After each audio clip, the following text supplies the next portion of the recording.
Okay, thank you, council colleagues and staff for your patience. I'm now looking at calling the meeting to order at 6:49 p.m. Council has just come out of another meeting that went a little bit longer than expected. So again, we regret the late start, but here we are. Before we begin, I'll look to a council colleague to read the land acknowledgement. Councillor Sullivan. The municipality of North Grenville acknowledges that the municipality operates on the territory of the Anishinaabe. We recognize all First Nations, Métis, and Inuit peoples who now call North Grenville their home. We respect and support the need for cultivating a strong relationship, and we commit to Indigenous-informed decision-making to foster the path towards reconciliation. Thank you, Councillor Sullivan. Just a few quick notes. We are working to update our AV setup to have a more accessible microphone. In the interim, if any member this evening or in future meetings would like to come down to the floor to speak, we do have a handheld mic that can be used in the event that you're not able to come to the deputation table.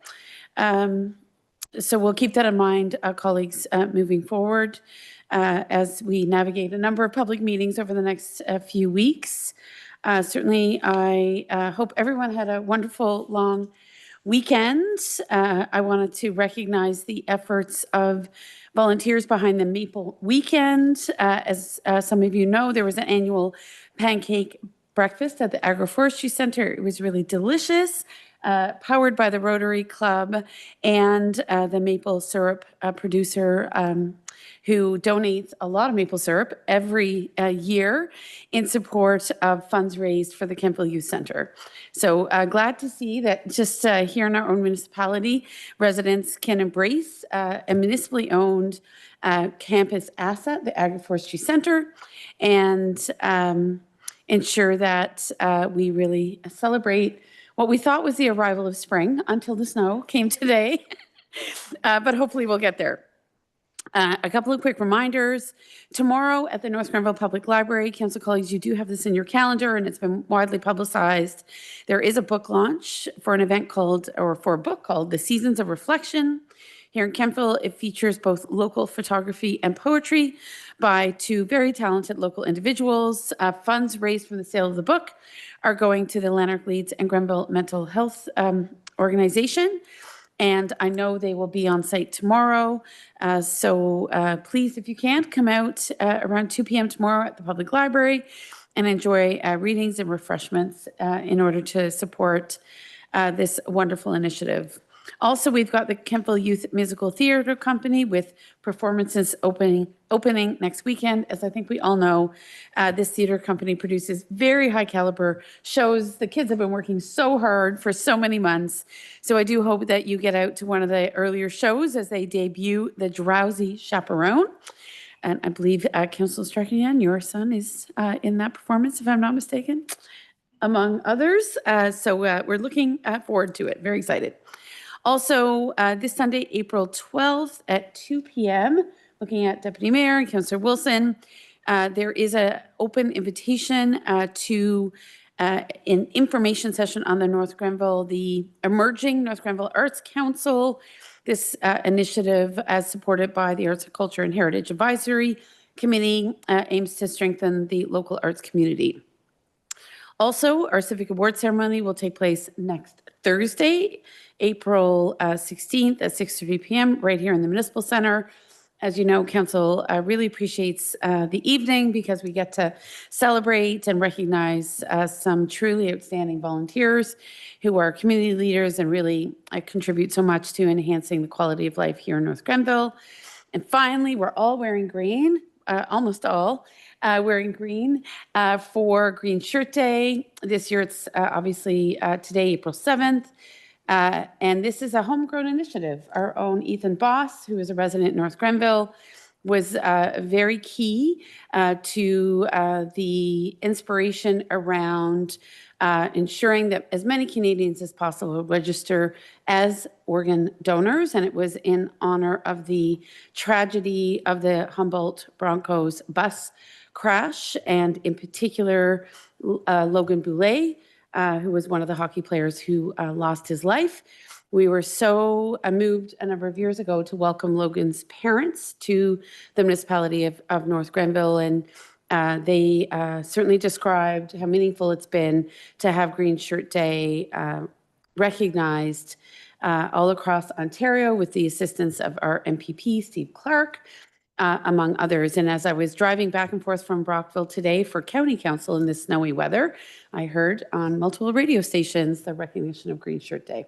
So we all proudly wear green or our green shirts in recognition of such a powerful day.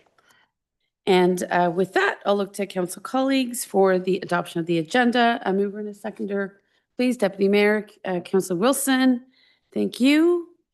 Any comments or questions on the agenda? I'm not seeing any. So with that, I'll call the question. All in favor? And thank you. That carries. Thank you, colleagues. Next, we'll look to declarations of pecuniary interest and general nature thereof in regards to any perceived real financial benefit or loss arising from tonight's meeting. Not seeing any. All right. So now we'll go to deputations and proclamations. And I think I will now invite Angela Haggart and your colleague, Angela, to the podium to present to council on the upcoming Ontario Provincial Disc Golf Championship.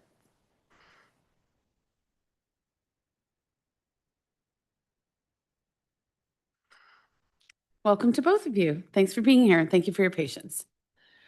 Thank you. So I'm Angelica Haggart, and I'm with the Kemptville Disc Golf Association. And Dwayne Dowdell with the Hi, Kemptville Dwayne. Disc Golf We're going to get you a chair, and that way you can co-present. with me. Thank you. We are also the tournament directors for the upcoming Ontario Provincial Disc Golf Championships, which we are very excited to host here in North Grenville. Next slide, please. So the championships this year, we won our bid to host against a number of other very competitive bids, including Muskoka, which we're happy to have it come further east into Ontario here. So the championships this year will be held at Ferguson Forest Centre and Sandy Row Golf Course. We'll see more than 250 qualified players who compete throughout the season in a series of events called the Ontario Tour. And all of those players will come here for 3, 4, 5 days or so with their spectators and their families and supporters. This is a very competitive sporting event. Disc golf is one of the fastest growing sports in Canada. Took off during the pandemic because it was one of the only sports you could play, which is when our course also came to fruition here at Ferguson Forest Centre. Next slide, please. So we're, as North Grenville residents, we're super excited to showcase the town here, the Ferguson Forest Centre and the Sandy Row Golf Course, which includes a partnership with South Mountain, just as a excellent place for people to come and visit and play. Next slide. So we have done some studies in the past to estimate the local impact on disc golfers and what they spend when they travel. So the average disc golf tourist spends almost 5 nights in town and eats out for a meal or 2 a day, spend $30 a day on entertainment, and spend $35 on necessities daily as well. This data was collected from the Thunder Bay National Championships in 2023. So all told, $772 per player spent locally during the event, and then $193 spent ahead of the event as well. And again, that's for 250 plus players that we're expecting. Next slide. All of those players coming here just will highlight North Grenville.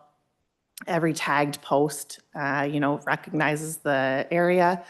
We'll have photographers in addition to the content that will be just created by the players themselves, and just increases the awareness of North Grenville as a destination for sport tourism specifically, but of course, just for its beautiful landscapes. And then the potential for repeat tourism is there as well. Disc golfers typically revisit top-rated courses or places that they've played that they really enjoyed, and we're hoping to put together a great event that they will enjoy and want to come back to these courses again and again. Next slide.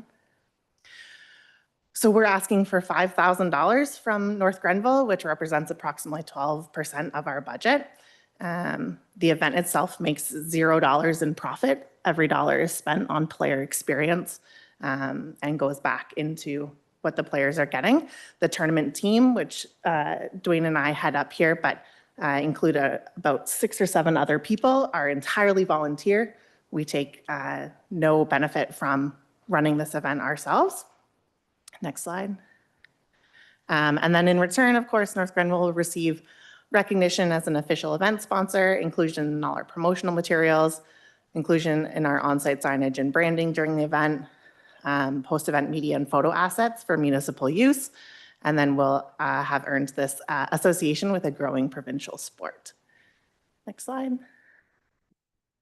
So we're hoping that funding from North Grenville will help us elevate the player and visitor experience and then showcase this community at its best.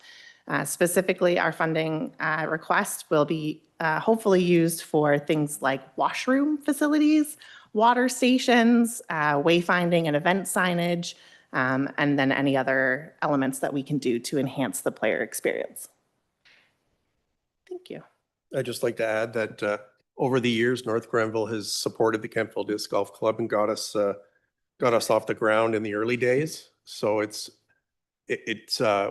like to express our gratitude for that. And if it weren't for that, we wouldn't be in the position we're in today to offer this major event, the provincials, and offer that experience for high caliber players to come. And the community, of course, will be encouraged to spectate, because this is something that you don't see pass through the area very often. And it's something to see. That's about all I have to add. Yeah. Great, thank you so much. So I'll just look to council colleagues for any questions. Go ahead, Deputy Mayor. Thank you. Thank you for that presentation. And certainly we can see the benefit of that early financing in some of your endeavors, and it's a great opportunity. But my question actually is to the CAO regarding the sponsorship fund that we're drawing from. I don't know whether you contemplated applying for a community grant or not, or whether you're eligible, but you're kind of late to the table in terms of that whole envelope of money. So the sponsorship fund, what do we have allocated in the budget for that? Through you, Your Worship, within the budget as approved by council, there's a $10,000 allotment for a sponsorship fund, of which the policy is not written yet, but there is a budgetary allotment included. Any other questions, colleagues? Yes, go ahead, Councillor Sullivan. Thank you, Madam Mayor, through you to our presenters. Thank you for doing all the background work for bringing this event to North Grenville. That's great. I just wondered about the how much of it is going to be held at Sandy Row versus how much will be of the competition will be held here in the Ferguson Forest in our course. Yeah, so players play over the 3 days, play 3 rounds. 2 of those rounds will be at Ferguson Forest and 1 round at Sandy Row. Okay, and thank you. Is Sandy Row or is the Township of South Mountain contributing, or have you approached them for any contributions, or is most of the items that you need to put in place, will they be here, like the porta potties, et cetera? Yeah, most of the items that we need will be in North Grenville. The event is titled as the Kemptville Provincials. So the focus is really on this region specifically. The partnership that we have with Sandy Row is with Sandy Row Golf Course, which is a private company that we're just using to expand our capacity for the event. And if I can add that Sandy Row Golf Course will be paying for everything that is needed at that location. In fact, I can't see any reason why any of the funds that we're asking for will be used down there at all. Okay, thank you. Yeah, I think that was the only, those are my only questions, so thank you. The F seat, is that required for this event? I guess, eh? Is it for Tana? Or would you? Yeah, Through you, your worship. The FC it is basically a private facility. It is not on renting any municipal facilities, although we do own the Ferguson Forest lands. So they are exempt unless Director Torch knows otherwise. Through you, Madam Mayor, you're exactly right. Because it's on a private property, FC doesn't apply. Okay, so the only reason it applies then to the triathlon is because it's using the streets. Is that correct? Okay. All right. Okay, thank you. Councillor Wilson, go ahead. Thank you. Through you, Mayor Peckford, to our presenters here. Thank you.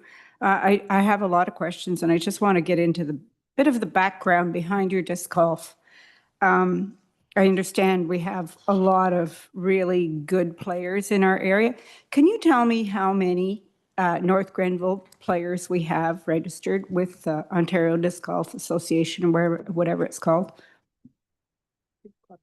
Yeah, currently, as of this spring, we're up to 75 members from the area.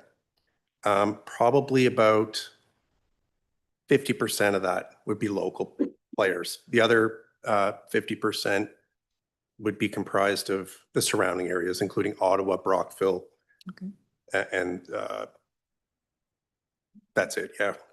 They come here because this course is the best It course. is, yeah. I've heard to that. play. I've heard that. And so almost actually a very high percentage of the Kemptville Disc Golf Club members are also Ontario Disc Sports Association members, which is our provincial body that helps us host these events and covers the tour, more so than a lot of other clubs in the region or in the province. Okay, so then these players pay into an association for all of Ontario? Yes, so Ontario Disc Sports Association is Okay. its own body. It's the PSO for disc golf, and members pay $30 a year. That covers them for liability insurance, Okay. As well as gains them access to the Ontario Tour to qualify for provincials. Okay, so is there any other cost to the player pertaining to the local association? Yes, I can speak to that. The local club is comprised of a membership that pays $15 a year Per player? per player. Okay. If they choose to. You don't need to pay anything to play at that course. Okay, But so, to join the club, it's $15, and then that money is used to enhance the player experience with upgrades to the course and to support our weekly league events and tags for their bags and other type of materials. so it wouldn't be similar to what our private golf courses are here, where they have to pay a green fee to actually do their 18 holes or how many holes they do? No, that's it. It's not like that whatsoever. In disc golf, at the Ferguson Forest Center, you can go play for free at any time. Okay, so there's no rental fees that you have to pay to the Ferguson Forest Center? No, our club is has a land use agreement with the Ferguson Forest Okay. Center that is renewed every 3 years.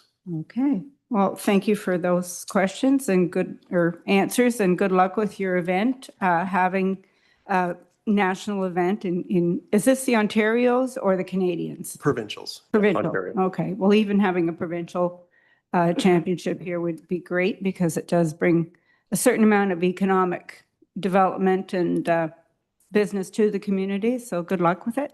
Thank you. Councillor Strahan, go ahead. Thank you, through you, Madam Mayor, to our presenters. Thank you very much for the presentation. Just to clarify, so for this particular tournament, there is no registration cost, or is there an additional registration cost? There is a registration fee for provincials. It's $100 a player. What that does is pay for a player pack, as well as trophies and a merch out, which is how most disc golf events are structured. So they get 130% value of their $100 fee back to them in the access to the courses, the player pack items, which are usually discs. We love getting new discs, and snacks, goodies, those kinds of things. Okay, thank you. And are there opportunities for businesses to sponsor? There are, absolutely. We have already started reaching out to as many local businesses as we can connect with. We have one realtor who has given us a financial sponsorship already locally, which is very exciting. And we're hoping that more will continue to trickle down. Businesses can sponsor in kind or with a cash donation as well. Okay, thank you. Thank you. And just a couple of other questions. So Angelica, if I'm not mistaken, one of the reasons you live in North Grenville is because of disc golf. Is that right? If you just want to share the story. That's correct. So when I first moved up to this area, I moved to Ottawa, and I found myself driving 45 minutes 3 times a week to play disc golf out here. Once this course was put in, met Dwayne and became very involved with the club. And so when we were looking to purchase our first home, we purchased here in Kemptville so that we were only a 6-minute drive from the Ferguson Forest Center course.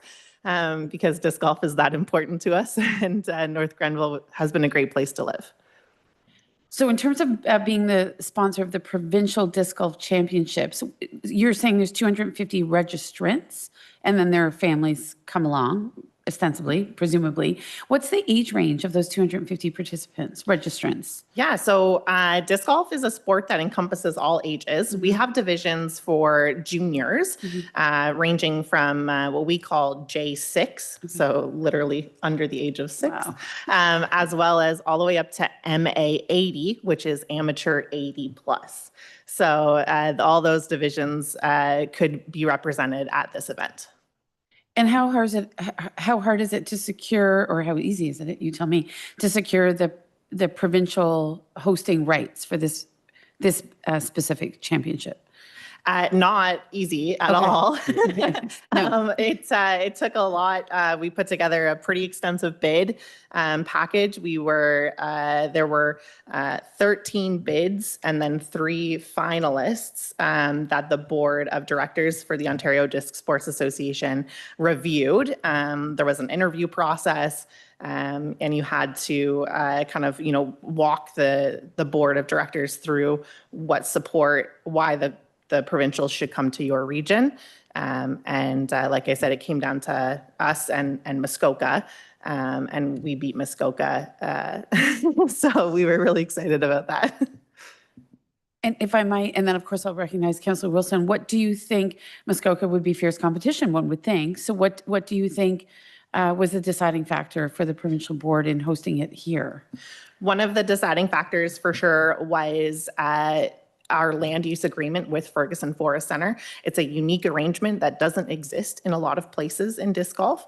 We often find ourselves shoved to the sides on golf courses and renting space, or we find ourselves in municipal parks that are challenging to hold big events in because they require, closing access to the rest of the community. The course at Ferguson is not set up like that, so we can Ferguson can continue to run whatever else there happen to be running, and people can continue to use the trails and the other amenities at Ferguson while this event is going on, which is a huge sales, element of that as well. And then also just the location, having Ottawa so close, not being too far from Kingston. It's really only a day's drive from, southwestern Ontario. So it was a pretty good spot, all things considered. I ran nationals in Thunder Bay, and that was a really hard bid to get because of how far away it is. So Kemptville's in a really good spot. Thank you. I'll return to Councillor Wilson. Thank you. So my first introduction into disc golf was to actually throw the disc, and I think you were one of the instructors at the time. And your son has done quite well at this, and he was presented with a $500 bursary from the Sports Hall of Fame to increase and to be able to accelerate in his sport. And that was what, 3-4 years ago? Yeah, I think it was about 3 years ago. 3 or 4 years ago. Yeah. Yeah, and he certainly has excelled. He went on to win national Mm-hmm. the national Yeah, championship. and that's a bursary that we do present to youth in the community that want to excel at their sports. Kristen's daughter received one too. Congratulations. Yeah, that's great. Anyways, I just have a question about your sponsorship money, that if you do get a whole bunch of businesses sponsoring, you're going to have that big pool of money. Are you banking on that happening along with what we could provide?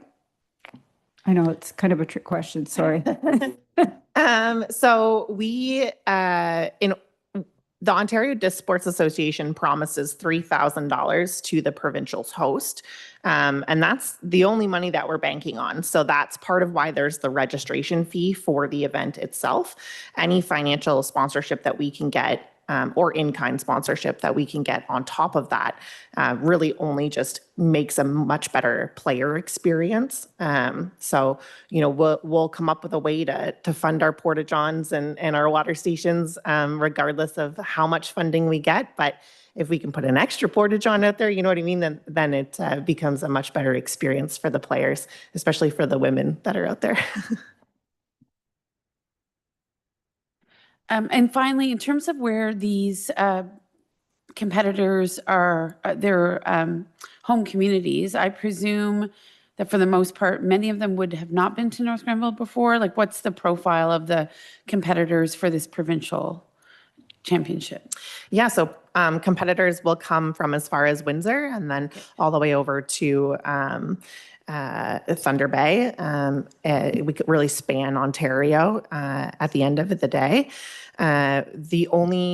Because our event here, we have had an event for the last 4 years that has been on the Ontario tour. And so some players would have come and seen Ferguson Forest Centre prior to this. Because they were eager to qualify for provincials, wherever it might be. So that we have had kind of a ramp up to this event.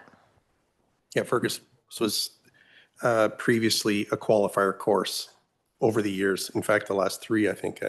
So it's there, like she said, there would be a lot of familiarity with it for certain players. And I guess what makes this different is the duration of the stay. So that they're expected to stay between 3 and 5 days. Can you just clarify? Yeah, on average, that's what our research has shown us, is that players will stay. So the event itself spans 3 days, and typically people will arrive a few days early so they have time to practice the courses. Okay, excellent. Council colleagues, I don't know, Ms. Torch, if you have anything else to add in regards to the presentation? No, I don't have anything to add. Thank you. Okay. I think if there's any hesitation on the amount, it's just because this is a brand new fund and there's only $10,000 in it. So I think the consideration is whether or not the 5,000 allocation would obviously forfeit some other opportunities down the road, but it's really at council's discretion how they wish to go. It certainly sounds like a very exciting and prestigious event to host. So that's really, I think, important to highlight. And it certainly seems like you've done all the right things to make sure that players have a wonderful experience when they're here. And hopefully, we've been involved in a lot of different events that are sort of signature events for the community or for the region or for the province. So I totally appreciate how much energy and time goes into certainly hosting such a exciting event. So council colleagues, I'll look to you for direction in terms of how you want to proceed. Deputy Mayor. Thank you, Madam Mayor. I'd be willing to support an amended resolution, or I guess we don't have a resolution. I'd be willing to support direction to allocate $3,000 towards it, just given that the sponsorship fund is rather limited. And where did I get that number? I mean, that's what the provincial body is contributing. I just think we can match them. Sure. Okay. So Deputy Mayor is putting... That's my motion. Okay. So you're moving that council approve a municipal sponsorship in the amount of $3,000 to support the 2026 Ontario Provincial Disc Golf Championships to be held in Kemptville in September 2026. And that $3,000 would obviously come through the brand new established, by the way, just like 2 weeks old, sponsorship fund. So do we have a seconder for that? Thank you. Yes. So the resolution before you does have that second part about the funding being allocated to support Of course. events. Is that included in this motion or are we? Yes, I'm sorry. I just wasn't reading the whole motion because Thank I you. think it's before all of us. Is it? Yes. So I just was saving some words, but obviously there's a stipulation, of course, that the dollars be directed to things like portable washrooms, water stations, event and wayfinding signage, as well as spectator accommodation. So with that, I'll look for a seconder then. Oh, Councillor Sullivan, thank you. All right. So motion's on the table. Are there any other questions or comments at this stage of the game? Yes, Councillor Wilson. Through you, Madam Mayor, to our presenters. It says here, and spectator accommodations. Would that also be considered, do you have referees or officials that need to be utilized for this event? Disc golf is a self-officiating sport, so you go out in a card like you do in ball golf. Golf. But and you would just- there not be some head That's organizer? Yes. the tournament teams. Yeah. So Dwayne and myself will be stationed at each of the courses, and we Okay. will have multiple other tournament team members at the courses as well. So it says spectator accommodations is part of the ask. Our intent there was something like bleachers at the final hole. Oh, okay, okay. So that okay. people We could don't- come. When I read accommodations, I think it's somebody, a pillow, put your head on. we, Anyways. we want people to come and watch and celebrate. We amend that? Sure. I think, or spectator viewing accommodations? Yes. Right. Yeah. Mhm. Okay, thank you. Yep. Okay. Did you get that amendment, Ms. Chanel? Okay. Great. Yes, that was a little bit confusing. So thank you for that clarification. We appreciate it. Okay. So motions on the table with that slight word adjustment, $3,000. All other stipulations apply. I'll look for any last comments before I call the question. Yes, Councillor Strachan. Just a general comment, not directed towards our presenters. It is, I don't know what the likelihood of all of the attendees and participants and families staying in our community. 250 is a high number when we don't have a hotel. However, I have no doubt that they will maximize the use of Airbnbs and hopefully camping perhaps, but encouraged to stay here and take their meals in town and so on. So that would be definitely welcome for businesses. Thank you. Do you have a sense of how people are organizing accommodations? So we've been in touch Yeah. with the small hotels that do exist in Good. the region, as well as with the provincial park, to help collaborate a group campsite for people who want to camp. Mid-September is still a great time to do that. So hopefully that happens. And then as well, some of the Airbnb options that are here. There is a remarkably robust network of accommodations without there being a hotel. So hopefully you can drive people to stay as close to the golf course as possible. Okay, motions on the table. Councillor Sullivan, anything else? Thank you, Madam Mayor. I just wanted to add that we do have the Sure Stay Yes. that is, no, not 250. I don't know what the number of rooms available there, but it's apparently very, very nice, has been renovated and quite nice. So. Councillor Wilson, Just quickly, Mayor Peck. go for it. Is there also consideration for billeting? It's not a bad idea. I know the curling club does it when we have the ladies bonspiel here. There's families that take in a whole team or whatever. Just an idea. That is definitely an idea I'd love to chat more about. It's not something I've ever seen happen in disc golf on a provincial level. It's something I definitely know happens on the professional tour. So yeah, I'd love to look into that more. Okay, good. Well, I am going to call the question. I don't see any other interveners, so all in favor? Okay, that carries. Thank you very much. I know you have lots of work to do between now and September. Is it September?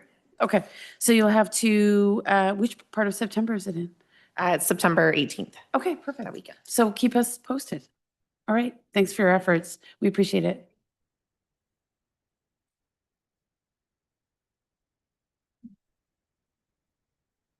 Forgot to say that the former prime minister, right, uses the disc golf course. Justin Trudeau more than once, several times. Yeah.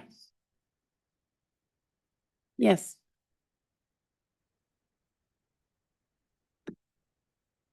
Amazing. Yeah.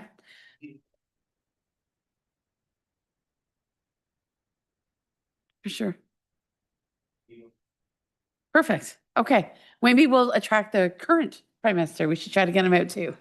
He's in Nepean. He's not that far. He's like a neighbor. Okay.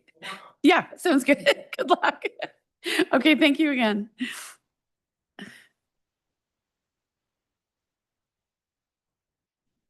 All right, colleagues, we'll move on. Under the consent agenda, you'll see a number of items. And I will look to council colleagues in regards to either pulling or amending the consent agenda. There's only one item that I would like to pull, and that's an encroachment agreement, only because I don't understand what it is. I feel like I should at least pull it so that I can have that conversation. Okay.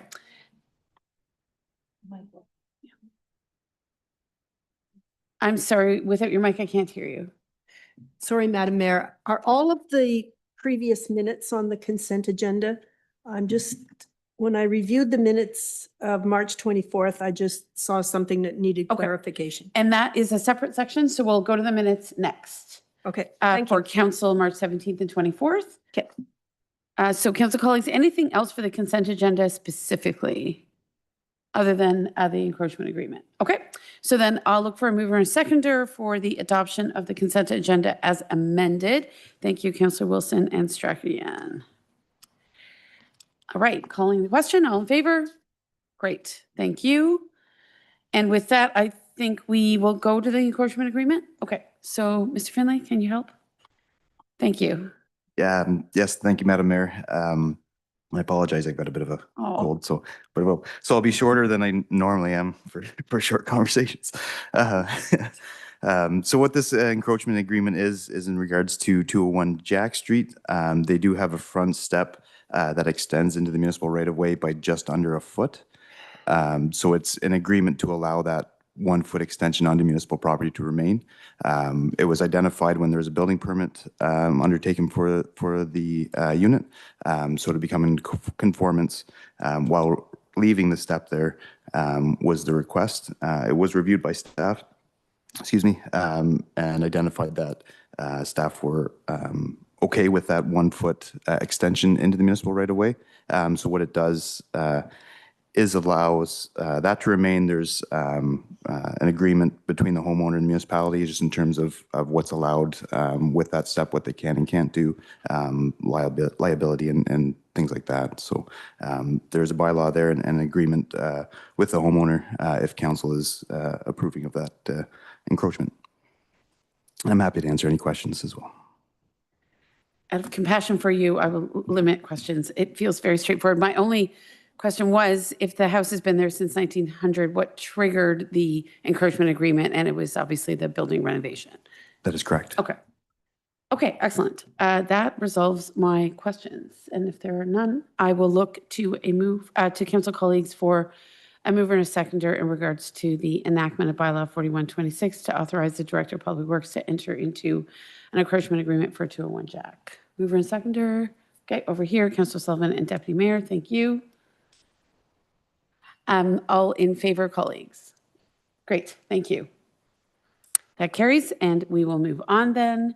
Minutes of previous meetings. The recommendation is that the minutes of the following meetings of council be adopted as presented. We've got the special council meeting of March 17th and the regular council meeting of March 24th. And I believe, Councillor Sullivan, you have a comment on those minutes. Thank you, Madam Mayor. When I reviewed, it's just sort of a very minor clarification. The minutes of March 24th regarding the mobility master plan, I think it's item Q, spoke to charging stations, said along with vehicle chargers, but it was specifically for e-bikes. So I just wanted, it looked a little incomplete, but they were for e-bikes as well as for cars. and not necessarily obviously in the same place. Can you point Ms. Janot to where it is in the March 24th minutes? Yeah, I think. I think it's Q.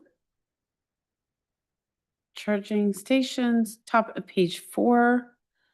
Could be installed. Councillor Sullivan asked if doing the engagement in the winter affected results and whether charging stations could be installed along with vehicle chargers. And the clarity you're seeking, Councillor Sullivan? Charging stations for e-bikes as well as Okay. cars.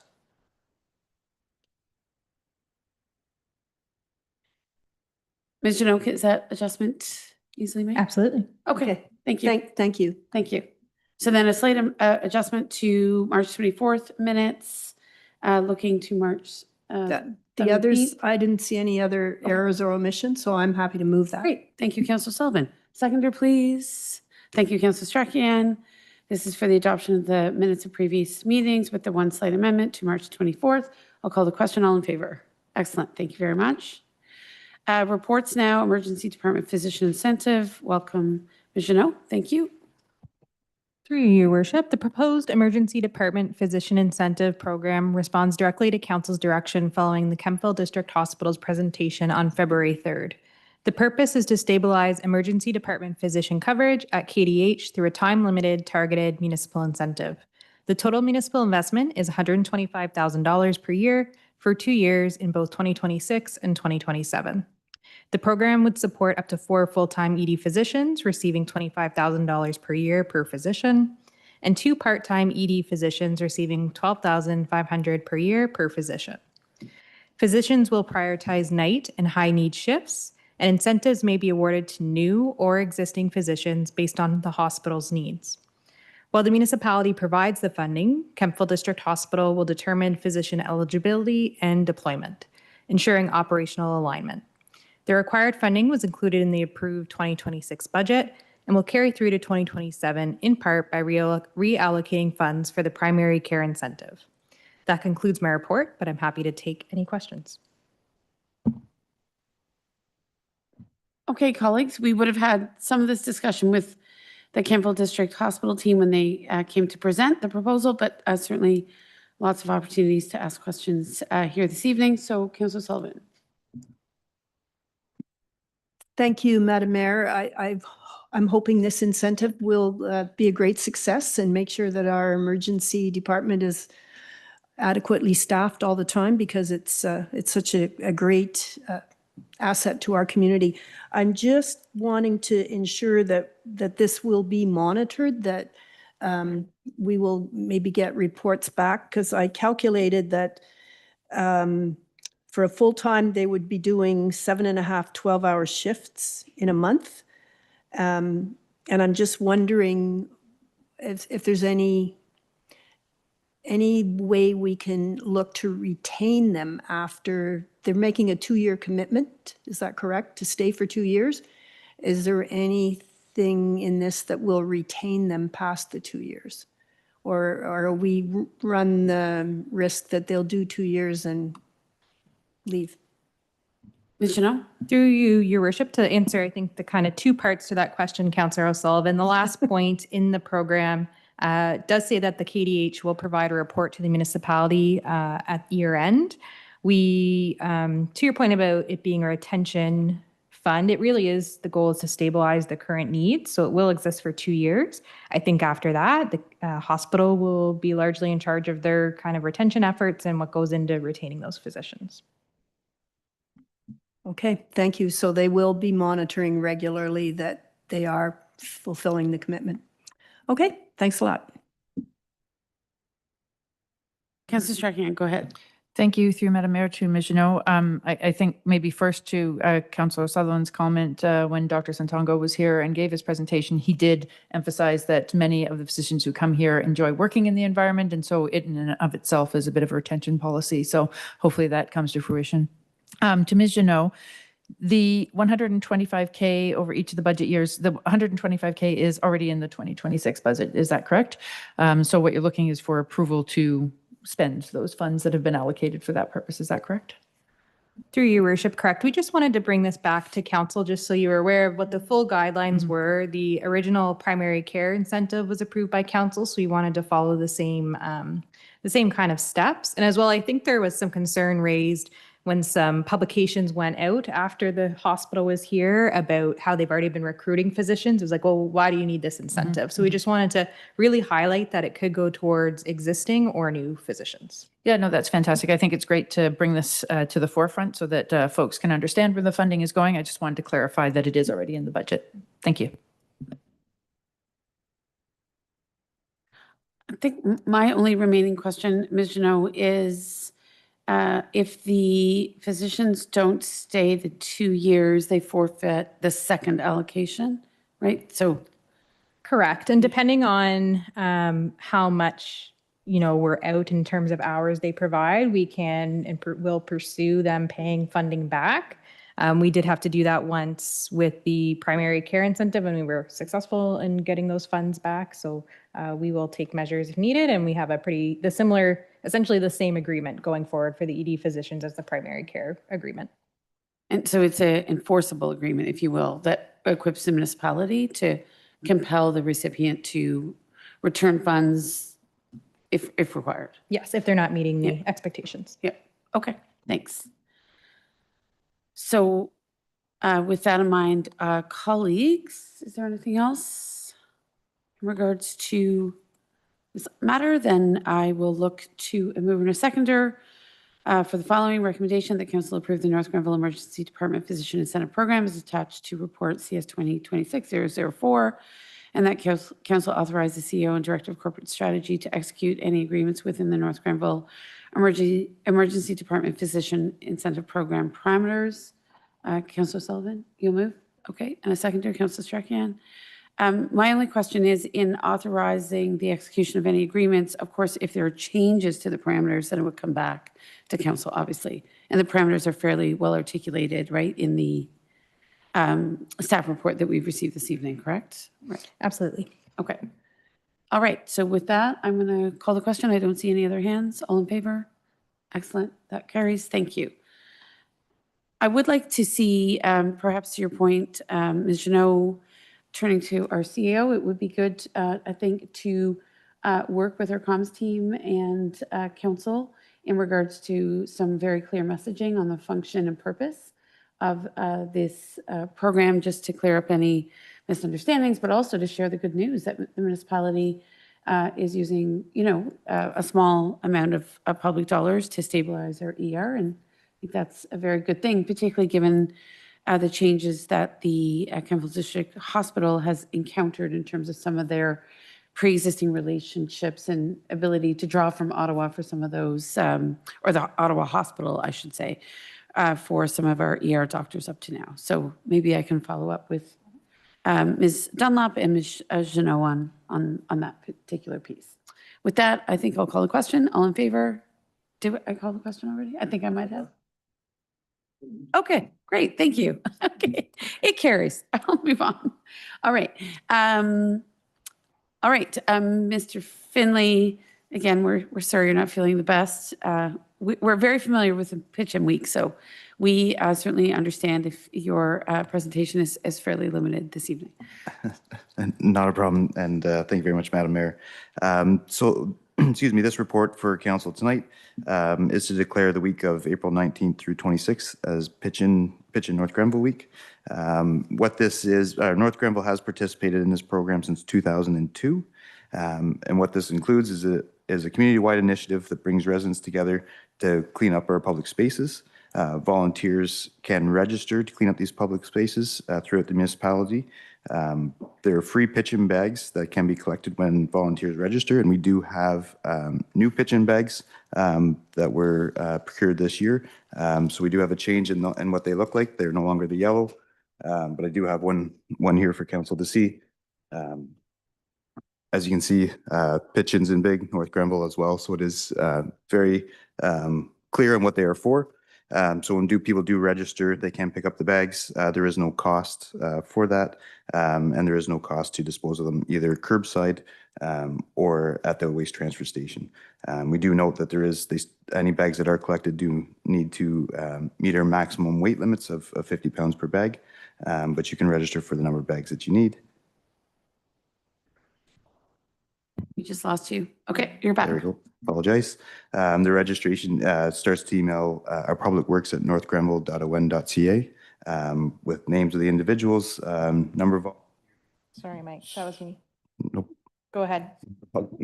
Apologize. The location of the public space, as we mentioned, it's for public spaces. Private properties are not eligible for the program, and the intended date for cleanup. So that is the report that I have for council, but I am happy to answer any questions. For sure. Councillor Strachian, Deputy Mayor. Okay, go ahead. Thank you through Madam Mayor to Director Finley. Are ditches considered public property or private property? Thank you for the question. Through you, Madam Mayor, roadside ditches in our rural lands are public property. Thank you. Deputy Mayor. Thank you, Madam Mayor, through you to Director Finley. In the past years, we've had a limited allocation of pitch-in bags, but I noticed those are branded. Do we have enough to meet demand? Because I know I've been approached on many occasions in the past that the bags are gone. So in your mind, do we have sufficient? Thank you for the question through you, Madam Mayor. In short, yes, we, based on what we procured, we do see, in the past, we have seen typically around 500 bags used up in a year. Through our procurement, we picked up 7,000 bags.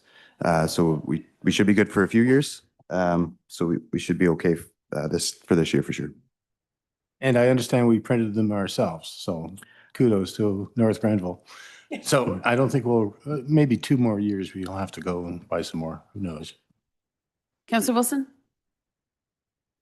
Thank you. Through Mayor Peckford to Mr. Finley. Is the deadline for pickup, maybe I just didn't read the report, is the deadline for pickup of these bags the 26th of April? Or can it be, it's longer? Thank you for the question through you, Madam Mayor. No, it does go on longer. The 26th is that week is typically where we do a lot of the promotion around Earth Day, but it definitely into May as cleanup. We'll still pick them up. Okay, good, thanks. Because I know at the Sustainability Fair, we have in the past handed them out. So can we make those available this time? That's correct. Yeah, okay, thank you. Councillor Sullivan.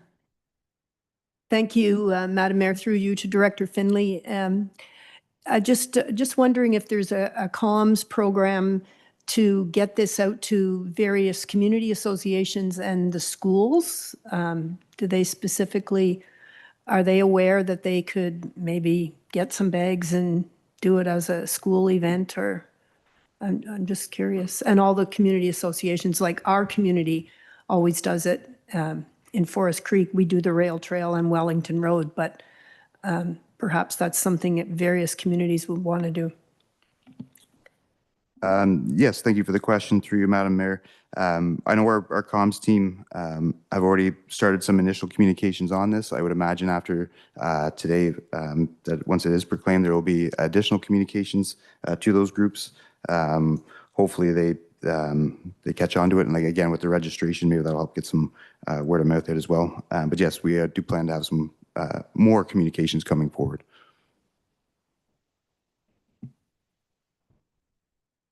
Yeah, certainly. You know, what I've noticed is, I was just on Vidal over the weekend. Well, many of us were for the agroforestry pancake breakfast. And the sad reality is there is a lot of garbage in our ditches, a tremendous amount. It doesn't appear to be abating for whatever reason. So the extent to which we can, you know, benefit from the generosity of labor and time that people are willing to put into cleaning up roadside ditches, right, among other areas, I think is, you know, we have a lot of gratitude for those efforts. So I think with so many bags procured and with that nice little North Granville logo and name on them, I think certainly we're committed, certainly as a council, to helping to champion the initiative. And I've gone out with Girl Guide groups and scouts and high school students.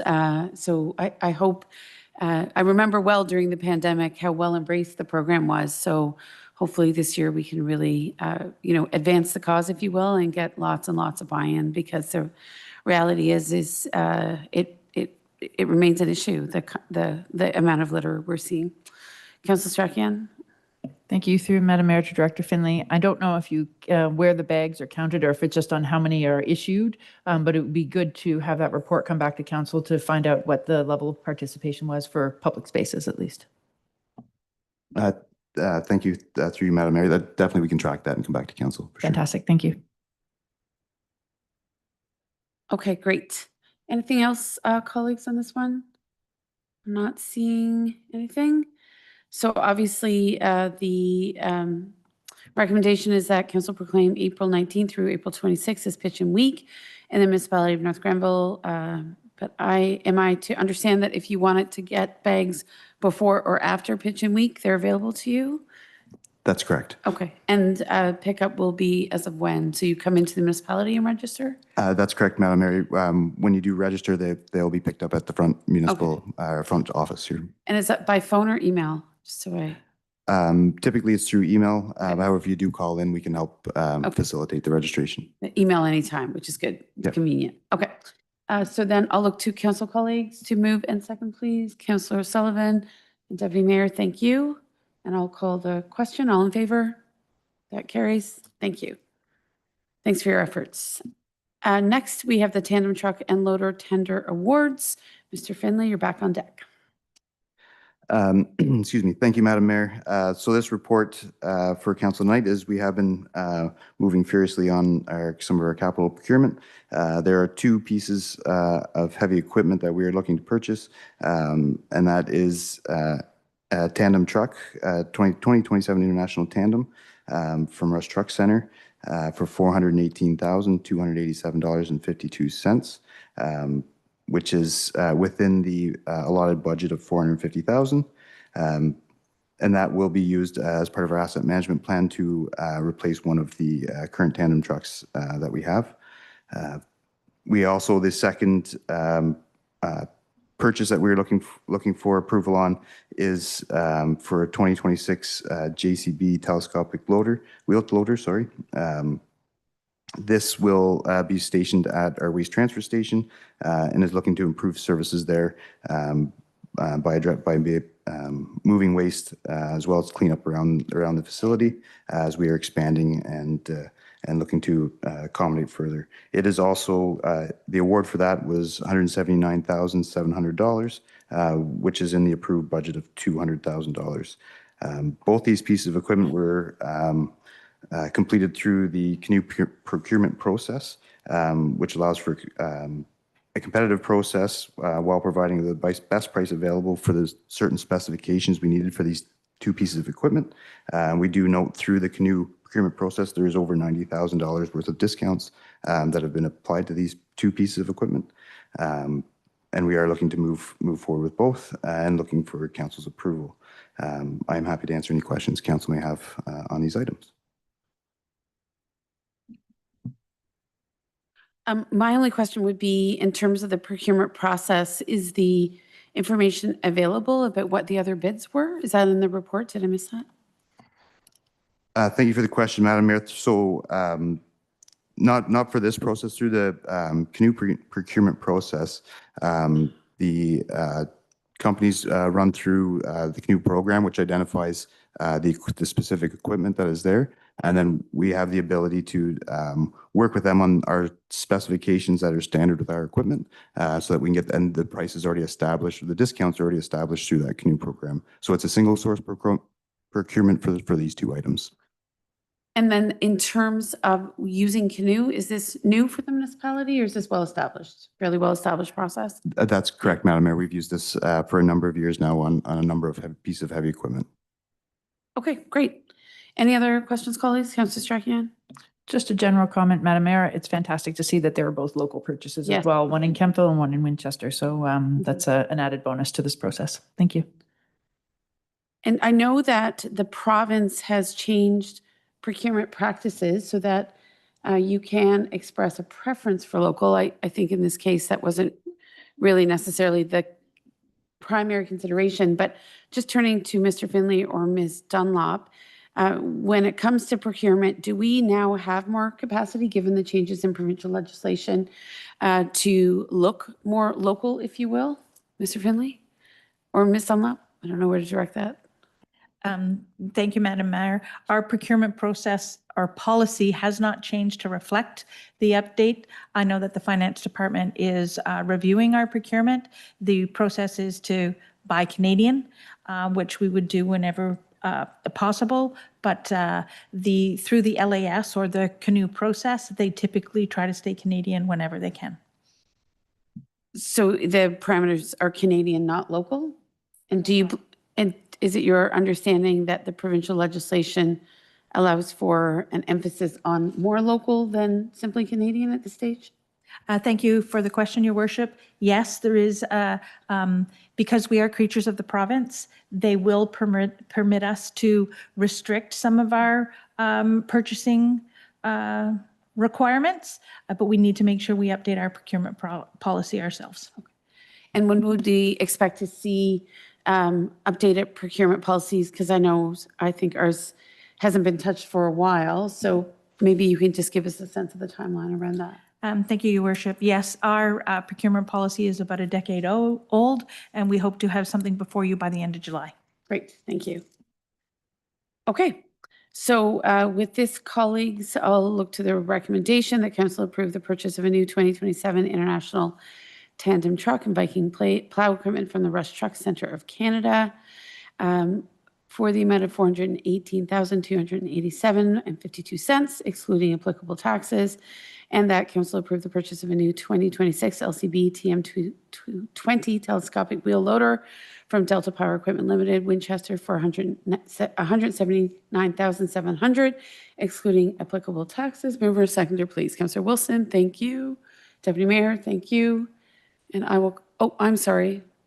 I do apologize, Madam Mayor. If I can just make one clarification. The 2026, it says LCB, it should state JCB. Okay. That was just a printing oversight. Understood. So JCB, Ms. Janot, I think you've got that. Okay. So I'll call the vote. All in favor? Thank you. That carries. Okay, Mr. Finley, you're on a roll. Might as well keep going. Thank you very much, Madam Mayor. So the next item we have for council tonight is the purchase of a one-ton truck cab and chassis. We did go out for tender for this item. We did receive 2 bids in terms of the cab and chassis itself, and are recommending to move forward with the lowest bid from Bean Chevrolet for $64,770. So when we do purchase these one-ton trucks, we do have to outfit them on top of just the cab and chassis purchase. So we did also, prior to the tender closing, purchase the outfit, which is the sander, the plow, and the dump box. With all those items, including the cab and chassis, we are over the overall approved budget of $90,000. That was $90,000 was approved by council. However, we are slightly over that amount. So we are looking to reallocate $24,000 from the tandem truck purchase that was just awarded because it is under budget. That $24,000 will put the overall budget of this project within its budgetary allotment without drawing from reserves or any other location. So it's just a reallocation for this project, and then approval of the cab and chassis purchase from Bean. That is the base of the report, but I am happy to answer any questions from council. I'd just like to know, what's the lifespan of this sort of vehicle? Thank you, Madam Mayor. Typically for a one-ton truck, we look around 7-8 years. They do end up with a lot of salt, so we do start to watch their lifespan about that timeline. And is there any way to extend their lifeline in terms of salt mitigation, or is it just part of the realities of the equipment? Yeah, that's a good question, Madam Mayor. We do, especially with our in-house mechanics, we do try and go over them a bit more regular basis. We do also try to clean some of the salt off when we have those abilities, so that will extend some of the lifelines of them. It is a bit of the reality, especially when we have a winter like this year where the trucks are moving pretty well every second day. It didn't give as much time to kind of do some of those maintenance items that would help do that, but we definitely look to optimize or complete maintenance to help optimize the lifespan or extend the lifespan wherever possible.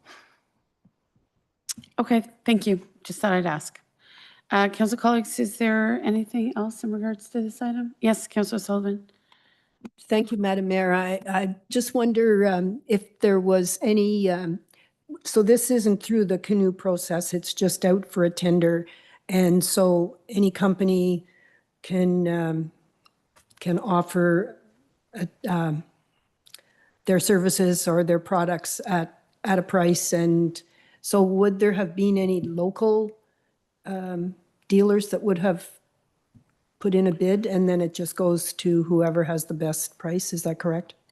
Thank you for the question through you, Madam Mayor. Yes, that's exactly that. It's an open tender, so it is for any dealer that wished to put a price in. We did have from the two, we did have Myers here in Kemptville also provide a cost, and then being themselves. The Myers bid was higher. It was $65,000, $65,001.75, with the same specifications being brought in, the $64,770. So based on our tendering procurement, it's the lowest bid that we recommend to council. I will note, Bean is out of Carleton Place and Myers is out of Kemptville. So a difference, do you have to take the vehicle back to Carleton Place for maintenance, et cetera? Warranty work, et cetera? Or, I'm just wondering, for the difference in the bids, would it be better to choose a local dealer? So thank you for the question through Madam Mayor. Yes, that's correct. Our warranty work would go through whoever we did our purchase with. As the CAO mentioned, based on our current procurement process and our current procurement policy, we do look, it is our requirement to go with the lowest compliant bid, which is what was reviewed against. And it actually does state in there that that includes geographical location when we're looking at a preferred option, to not include that as part of the evaluation. So Why? Yeah. Well, if you have to, so what was the difference? It was less than 1,000, eh? That's correct. Is there no Yeah, opportunity at the present time, given the provincial legislation, to see if there is flexibility in terms of the current tender award? Because I know, being creatures of the province, there has been considerable efforts made at Queen's Park to look specifically at supporting locals. So to Councillor Sullivan's point, it seems rather regrettable that the local bid would not have prevailed, particularly given some of the time and expense of bringing that vehicle to servicing in a neighboring community. Yeah, it's like a 45-minute drive to Carleton Place one way. I don't know. So I will, from our understanding of what the provincial policies are looking at is as CAO Dunlop mentioned, is for that Buy Canadian piece. What we do note in our procurement policy, it does state that the municipality assurance suppliers are treated fairly when competing for procurement opportunities regardless of geographical location. There shall be no preference given to local suppliers or local content. Since we're looking at Carleton Place versus Kemptville, I think it makes it a difficult piece to justify going outside of that Canadian purchase. And I guess the procurement policy as it is right now does not give the local person, the local dealer, an opportunity to match the previous tender. the other tender. That's correct. It becomes difficult Yeah. through a tendering process to start negotiating the tender prices. Once they're in, that's what the tender price is, to be Okay. fair to both suppliers. I understand that. So I would like to suggest that this procurement policy be reviewed and revised accordingly. Just, I would, building on that, I'm not sure that we need to wait for a wholesale review of the policy.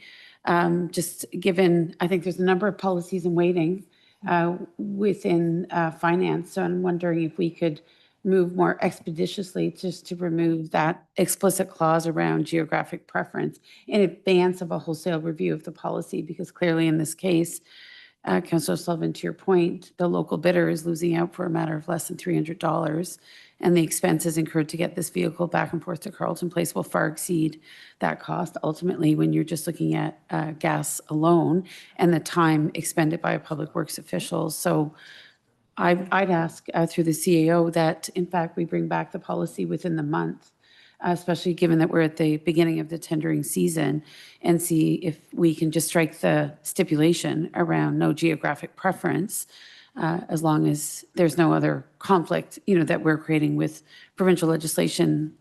This procurement policy has been in place, as CAO Dunlop noted, for a very long time. So I'm not sure it remains as relevant to the current environment as it might have 10 years ago. Thank you, Your Worship. What I can commit to is that I can have a discussion with the Director of Finance and bring it back the first meeting in May for readoption of the bylaw with that clause removed. Certainly the sooner the better, because the less restrictive some of these tender policies will be, and hopefully that will allow for more local benefit. Okay. Oh, Kristen has her. Yes, I'm sorry, Councillor Strachan. Oh, I mean, the other option is, I guess we're no longer, deferring this will not change the outcome, I presume, that the tenders as they exist. Yes. Madam Mayor, should the tender as issued and as before you tonight is based on our existing procurement bylaw, it could cause us potentially a legality issue. Should we defer it, change the policy, then go back out? Okay, well, I defer to council colleagues. The motion is there on the table, and Councillor Strachan, I presume you are moving. Okay. Councillor Wilson is seconding. Okay. Any other comments or questions? Okay, I'll call the vote. All in favor? I look forward to seeing an amended procurement policy. Thank you. We'll move to, oh, I am so sorry. I will note that that was her programming, not mine. She edited her own contacts in my phone, but yes, I apologize. My phone has been on all day. It's rung in every council meeting I've been in. So I apologize. Okay, we're down to correspondence. Correspondence items are obviously for information. I did ask for consideration of the OSIF motions that are being adopted and shared by other municipalities. And certainly what I would like to emphasize here is that many municipalities are calling on the province to ensure that the Ontario Community Infrastructure Fund becomes a multi-year fund that is indexed to real-world cost drivers. Obviously, the concern is that this particular fund, OSIF, may not always be keeping up with some of the inflationary pressures and realities municipalities are experiencing. Of course, our municipality has been in the position to benefit from some other considerable infrastructure funds, particularly in regards to our sewage treatment plant, as just one example, among some other infrastructure funds. So it's not to say that there isn't other kinds of infrastructure funding available, particularly through the province, but OSIF is one of those vehicles that year after year is provided to smaller and more rural municipalities. So while I don't wish to move anything this evening, I did want to bring to your attention that I think there is merit in considering echoing the comments and concerns of other municipalities, and I can certainly do that through a notice of motion at an upcoming meeting. Okay. Apart from that, you'll see that there's a long list of correspondence from other municipalities, as well as the Eastern Ontario Wardens Caucus. So if there's any particular information that council wishes to flag for a future discussion, we can certainly do that. Yes, Deputy Mayor. Thank you, Madam Mayor. I'd like for future discussion to pull item J2.22 in particular that involves the Ontario Heritage Organization Development Grant. There's an original motion from the Township of McNabb, Braeside, and the other two, Goderich and South Huron, merely are recirculating that. So I guess it's J.2.22.1. Okay, Ms. Janot, so for a future discussion, you're able to capture that? Okay, excellent. Anything else, colleagues? I would like to note, and we've already undertaken this effort, so I'm not sure it needs future discussion, but obviously the endorsement of the school bus safety and stop arm camera motions that were in part generated from North Grenville's Council and echoed by our Police Detachment Board have received lots of endorsements. And as well, in my last meeting with the Ontario Good Roads Board, I was thrilled to learn that the former President's Association of the Good Roads Board had themselves reactivated a call for Good Roads in particular to be a champion for the school bus safety and stop arm camera campaign. And as a consequence, I'm going to be coordinating a meeting with the Good Roads point person, as well as the Ministry of Transportation in regards to what a critical next step might be. Some of you colleagues, council colleagues might remember, we did ask for a delegation with the Ministry of Transportation at Roma. We were not successful, but we are looking to do one at AMO, potentially in coordination with Good Roads. So I'm eager to see where these conversations take us, and hopefully, as I was advised just a couple of weeks ago at the Good Roads conference, there have been some previous efforts to get stop arm cameras on the buses. They didn't at the time prevail, in part because the technology isn't where it is today. So there is some renewed optimism that we can actually take this one across the finish line. So we'll keep you posted for sure. Any other correspondence colleagues wish to note? Seeing none, I'm going to move on then. We have motions and notice of motions next. Are there any notice of motions for consideration at this meeting? Okay, so I understand that I had sent to the clerk's office a motion in regards to the Canada's Forest Trust Corporation. Ms. Janot, I think you might have a copy of that notice of motion. It was to advise my council colleagues that at the next available meeting, I would like to propose consideration of a partnership agreement with Canada's Forest Trust Corporation. So if you could advise me on the process for that, I think the hope was to try and have that discussion with council colleagues in advance of the co-convened Sustainable Business Summit at the end of the month. Through your worship, per our procedural policy, items rise under the section K2 first, just as a notice, this is coming forward. And at the next council meeting, it would rise under section K1. So currently the next council meeting is April 15th, unless a special meeting is scheduled before then. So certainly, unfortunately, I'm not able to attend the meeting on the 15th, and Deputy Mayor has agreed to chair that meeting. So I would ask that consideration of this be enabled at the 21st, the April 21st meeting, if that's at all possible.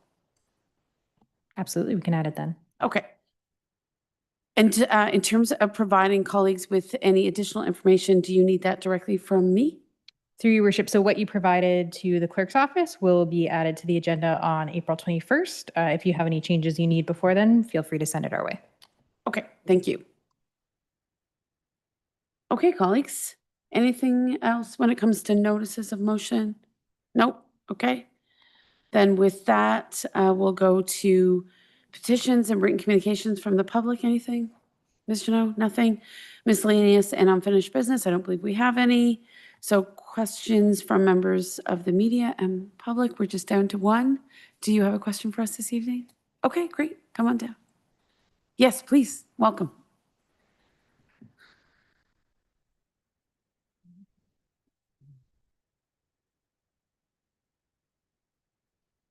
Hi.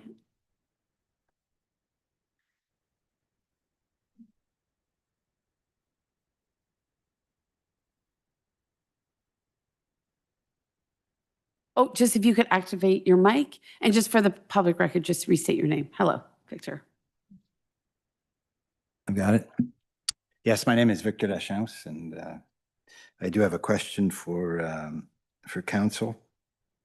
So according to the Solicitor General, Michael Kerzner, in responding to a reporter's question at a press conference on March 16th, he, Michael Kerzner, and MPP Steve Clark have been speaking on a regular basis with our mayor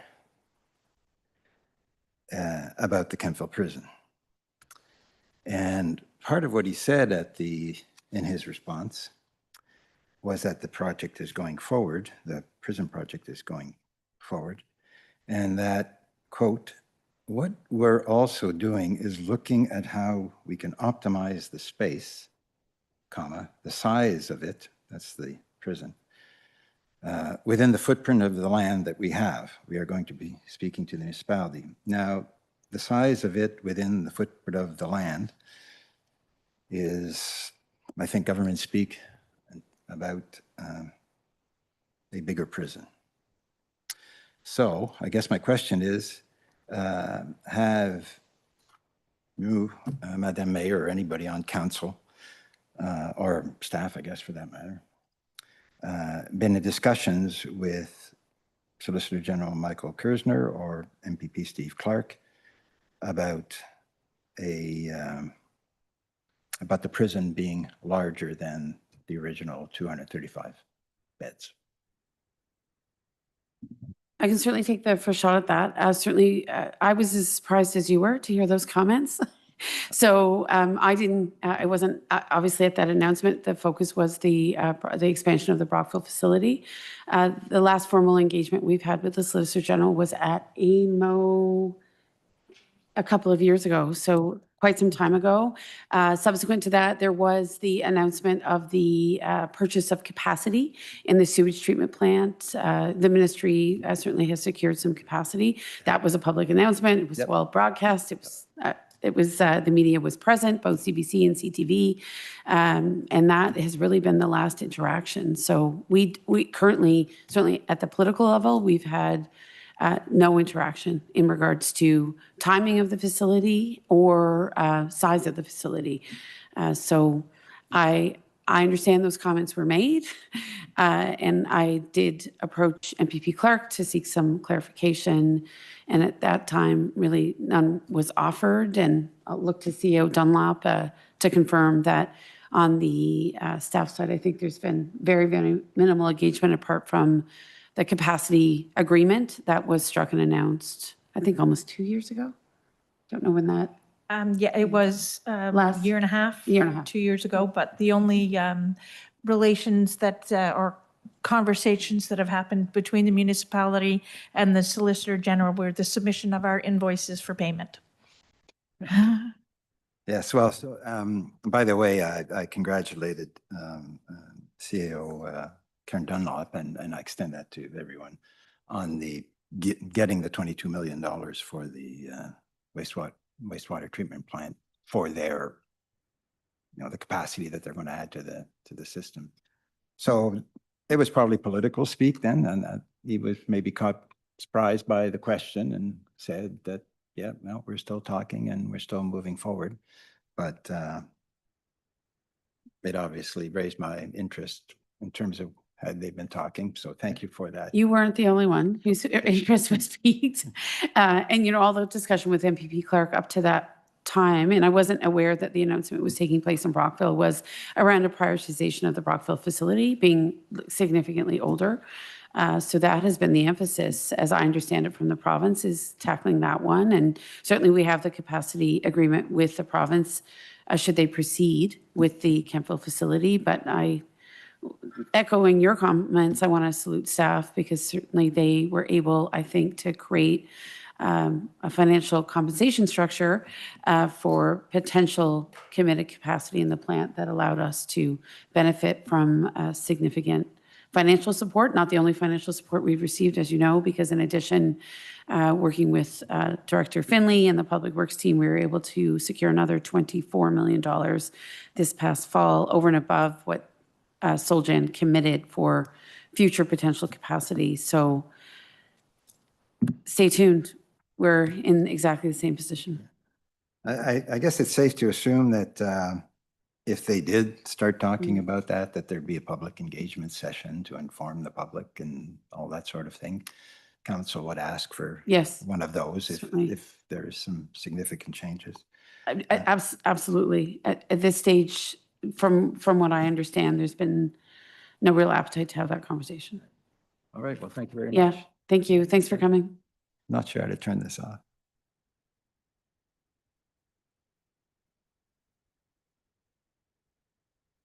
Thanks, Victor.